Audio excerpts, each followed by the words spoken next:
ভাই ভালো আছেন? ভাঙন যে তীব্রতা যেটা দেখা যাচ্ছে আসলে নদীটা দীর্ঘ প্রায় দুই তিন বছর ধরে আপনার পশ্চিম দিকে শিফট হচ্ছে আর কি, ভাঙনের কবর ইয়েতে পড়ে। তো আমরা ইতিমধ্যে একটা প্রকল্প আমাদের প্রায় এটাতে আমাদের এখন বর্তমানে পানি সম্পদ মন্ত্রণালয় রয়েছে, তো যেখানে আপনার এই স্থায়ী প্রোটেকশন হবে প্রায় 9.5 কিলোমিটারের মধ্যে, যেখানে আপনার এই কামালপুর, সৌরাবাড়ি, বানিয়াজান স্পার পুরোটাই কাভার করবে।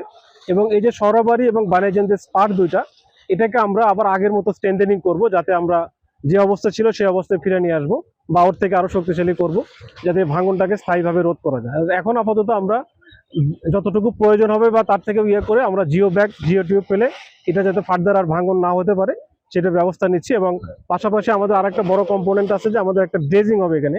নদীর ড্রেজিং হলে আমরা এই যে স্রোতটা যেটা পিছের দিকে আসছে এটাকে আমরা সামনের দিকে নিয়ে যাতে পারে কোনো ফার্দার কোনো আঘাত না পারে সেই হিসেবে একটা ড্রেজিং কার্যক্রম আমরা বাস্তবায়ন করব।